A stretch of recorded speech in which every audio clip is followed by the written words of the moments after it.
welcome to this week's sermon preview. I'm here with Pastor Nick, just looking at our Advent series that we're going through. Nick, what is the name of our Advent series and what's so special about it? Yeah, so second week, and we're calling this series the Joyful Arrivals series, where we are looking at the miraculous births of the Bible.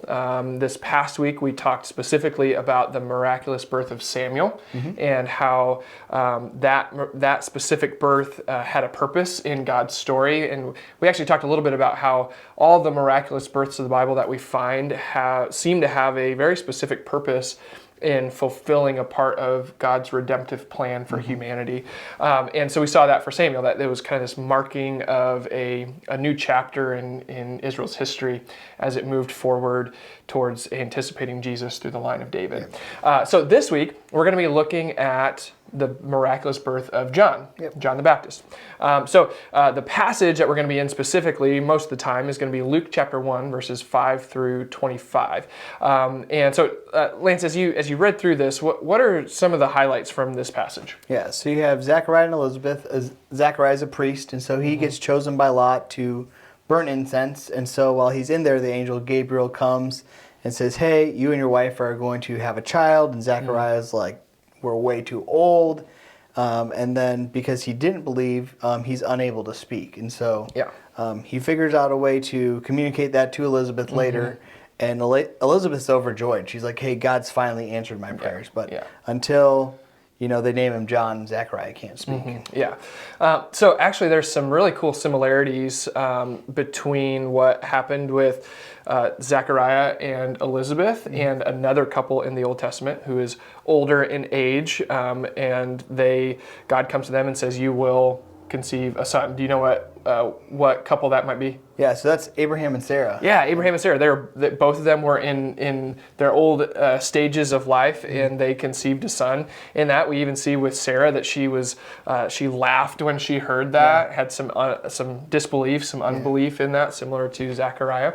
And so we have some similarities even between the miraculous birth of Isaac and the miraculous birth of John the Baptist in some of the parenthood pieces leading up to it. But as we look at John the Baptist specifically, what we recognize specifically in this passage too is the angel Gabriel talks to Zechariah and he tells him what his purpose is. Yeah. And we see specifically in verses 15 and 17, we're going to spend probably a good chunk of time there on Sunday. He says this is what he will do. This is his purpose. And it's all about this idea of preparing the people for the Lord. Right? At that point, Zechariah wouldn't have known who Jesus was. Jesus wasn't born yet. But he just knows that John had work of preparation to do. So, Lance, as you think about what is something in life maybe that you prepare for? I was thinking, there's so many different options. But one of the simpler options is, someone's coming over to your house. Sure. And it's you want to make sure you have food there, right? You don't want people to show up and there's no food. Having toddlers and babies, you got to clean up all the toys.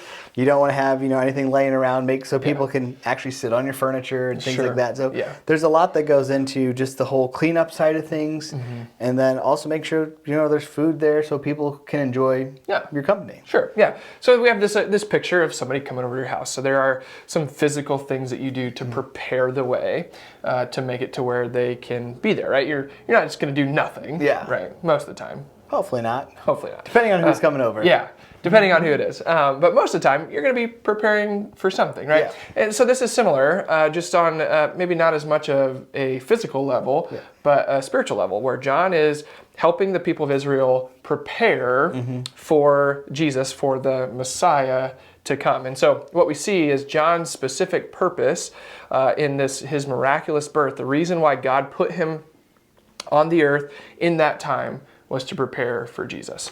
And so as we're looking at this passage, as you're reading it this week, as you are preparing for this passage, I want you to think about how does this passage specifically point you to Jesus? Yeah. What is in it that points you to Jesus or foreshadows his birth? So do some of that work beforehand in thinking through that. As we come together then on Sunday, we'll dig a little bit deeper into this and see what God has for us.